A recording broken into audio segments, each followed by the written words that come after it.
What's going on, YouTube? This is BoxingWave. Make sure you hit that subscribe button, that like button, and also follow me on Instagram and Twitter at BoxingWave10. All right, so Carl Frampton is challenging Jamel Herring for his WBO featherweight or super featherweight title, okay, at 130. Now, this is the issue.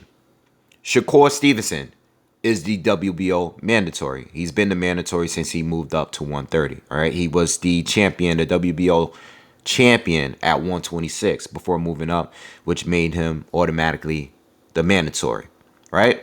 So the thing is, Shakur Stevenson, part of that same camp, they sparred together, they trained and all that, Jamel Herring, the whole top rank family there, Terrence Crawford, all of them solid. Everything was smooth for a little bit, There was other options out there for Shakur Stevenson. The problem is, Frampton and Herring, they were supposed to fight already. He had COVID this year. He had a couple of postponements. And now we're going to 2021. And now these guys are just now scheduling their fight. And I'm talking about Herring and Frampton. Okay? Big fight for Herring. One of the biggest names of his career. He really wanted to fight. Problem is, whatever step aside they originally agreed for with Shakur Stevenson, that expired going into the new year. So December 31st, 2020, that was it. Now we're in the new year and they're just scheduling this fight. Shakur Stevenson is trying to block it now because he wants his fight. Now he wants the challenge because technically it's his opportunity, not Carl Frampton's. So what's going to happen? I don't know. Are they going to be able to settle another step aside? I understand Shakur Stevenson because this is time that's being wasted. He's young, but how many more Toka Khans are you going to fight before you get a real challenge? And Shakur, as one of my favorite fighters on the come up, I love watching his game. I speak highly of him all of the time. All right. He looks very, very promising. I mean, his defensive skills are top notch already. Fights like a very mature fighter.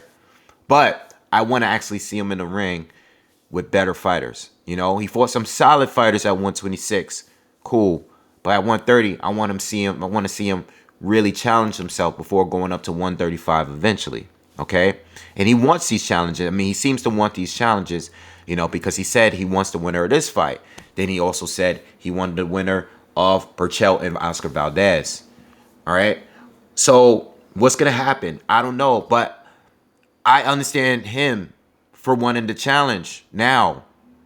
Because his name is just not being mentioned enough, in my opinion. And I think the longer he keeps postponing fights like this and opportunities like this to fight someone really credible, the longer his name is not going to be mentioned with the guys like Tank.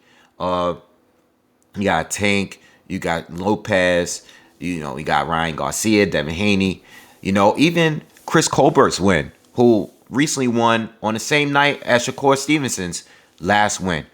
A lot of people were talking more about Chris Colbert's win because of the knockout. And because of the fighter that he was fighting. Shakur Stevenson's opponent was really not nearly on that level. And I think when these keep occurring, we already know you box crazy good. You don't have the power, but if you just get the wins, people, and I feel the same thing is happening to Devin Haney right now. Because, yes, he is the WBC champion. But people brushing him off. T.O. doesn't really want to fight him. I mean, he's saying he's wanting to fight him now, but we'll see how that goes. I personally think the Kambosos fight is going to happen next.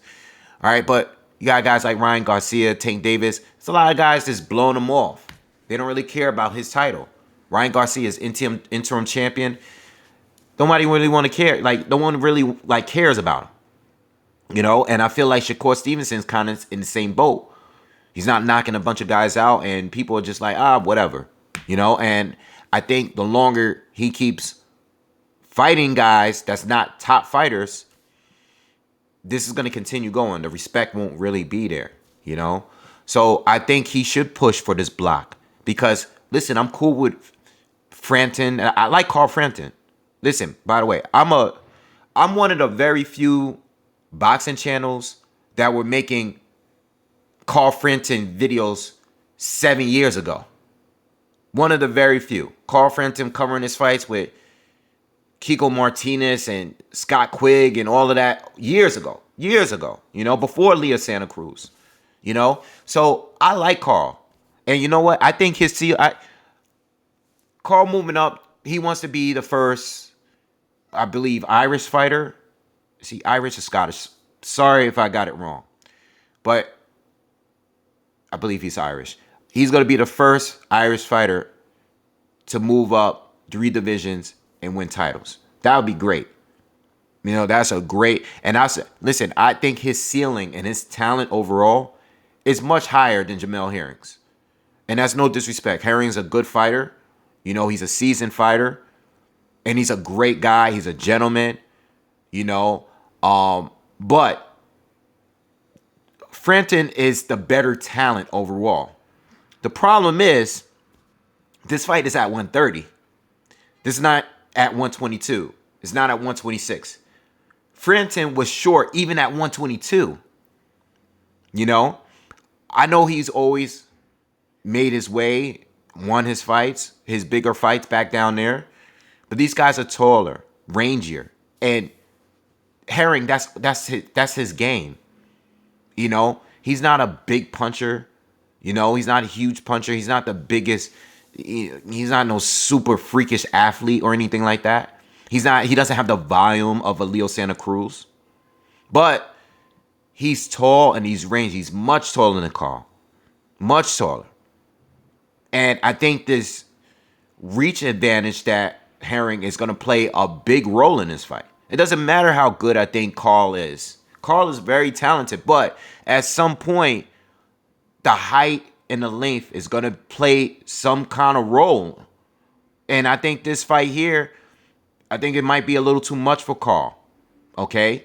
Carl has power. He has speed. He can counter good. All right? He's very explosive. But this is a fight that I don't think he can win. I'm picking Herring to win this fight. If it does go down, I'm picking Herring to win. Just because of those reasons. The reach and height alone. Herring and his movement and just knowing how to control the distance. Leo did it in a rematch. And that's Leo Santa Cruz. And I think Leo overall is probably a better talent than Jamel Herring too. But again, Jamel seasoned, a true 130 pounder, much bigger, longer. Okay, I see him picking apart Carl from the outside and catching him as he steps in. All right, timing him right. I think Jamel is going to look good against Carl Frampton. I think it might be a good fight.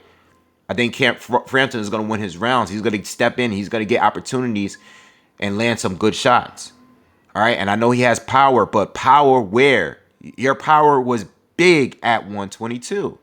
126, it was solid, but 130 is a completely different beast. By the way, if that fight doesn't happen, I have Herring winning by a decision. I'll do a breakdown if the fight happens. But I have Herring winning by a decision. But if the fight doesn't happen and Shakur Stevenson steps in, I see Shakur Stevenson beating Jamel Herring. All right? I think he can do everything that Jamel can do. He's tall. He's long as well. But better. He's just on a different level to me. I see Shakur beating him. But if it's Carl, I see Jamel winning Carl. Listen, I like both. I don't have a particular guy that I'm rooting for here. I always like Carl. I never had an issue with Carl. I wish Carl fought Rigo back in 122, but I wanted Quigg to fight him. I wanted Leo to fight him. I wanted everybody to fight him back then. All right, but we moved past that. I would have loved to see Carl fight some people here and there, but I have no problem with Carl, man. He's a good fighter, and I love Jamel Herring. He's a Marine. I have much respect for that. He's a good dude, but I see Herring beating Carl, and I see Shakur beating Herring. All right.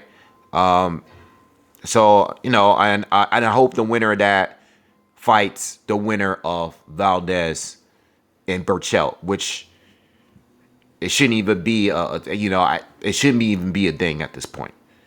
These guys got to make something happen at 130. Enough is enough. These guys are not unifying. I don't know what's going on at the division. It's a weird division. Guys are not even attempting to unify. Burchell, probably the man up there right now. You got Tank. You got Tevin Forrest still, and I don't know what these guys are doing though. We got to make some good fights happen here. All right. So I'm gonna leave it at that, man. I'll see you guys on the next one.